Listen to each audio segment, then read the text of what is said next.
Power star Pawan Kalyan హీరోగా ప్రస్తుతం 3 సినిమాలు లైన్లో ఉన్న విషయం తెలిసిందే. అందులో ఒకటి సుజిత్ తెరకెక్కిస్తున్న ఓజీ కాగా, మరొకటి క్రిష్ జాగర్లమూడి జ్యోతికృష్ణల కలయికలో వారిద్దరూ తెరకెక్కిస్తున్న హరిహర వీరమల్లు పార్ట్ 1, వేరొకటి హరీష్ శంకర్ తీస్తున్న ఉస్తాద్ భగత్ సింగ్. ఈ 3 సినిమాలపై పవన్ కళ్యాణ్ గారి అభిమానులతో పాటు సాధారణ ఆడియన్స్లో కూడా భారీ స్థాయిలో అంచనాలు ఉన్నాయి.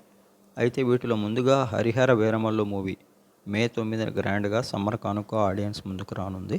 ఇప్పటికే ఈ సినిమా నుంచి రిలీజ్ అయినటువంటి 3 గ్లింప్స్ టీజర్లు, 2 పాటలు అందరినీ విశేషంగా ఆకట్టుకొని సినిమాపై భారీ స్థాయిలో అంచనాలు అయితే ఏర్పరిచాయి.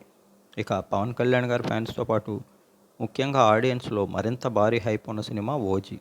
ఇందులో ఓజాస్ గంభీర అనే ఒరిజినల్ గ్యాంగ్స్టర్ పాత్రలో పవన్ కళ్యాణ్ కనిపించనుండగా, డివివి ఎంటర్టైన్మెంట్స్ బ్యానర్పై దానయ్య ఈ మూవీని గ్రాండ్గా నిర్మిస్తున్నారు.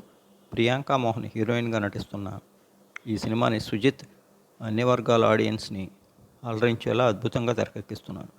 ఇప్పటికే ఓజీ నుంచి రిలీజ్ అయిన ఫస్ట్ గ్లింప్స్ టీజర్ తాలూకు మ్యూజిక్ అందరినీ విశేషంగా ఆకట్టుకుంటోంది. ఈ సినిమాకి తమన్ సాంగ్స్తో పాటు బ్యాక్గ్రౌండ్ మ్యూజిక్ అదిరిపోతుందని తెలుస్తోంది. ఇక ఈ మూవీని ఈ ఏడాది సెప్టెంబర్లో ఆడియన్స్ ముందుకు తీసుకురానున్నారట. ఇప్పటికే ఆల్మోస్ట్ 90% పైగా షూటింగ్ పూర్తి చేసుకున్న ఓజీ నుంచి శ్రీరామనవమికి ఒక అప్డేట్ వచ్చేటువంటి అవకాశం ఉందట. మరి ఓజీ మూవీ పక్కాగా ఎప్పుడు రిలీజ్ అవుతుందో తెలియాలి అంటే కొద్ది రోజులు వెయిట్ చేయాలి.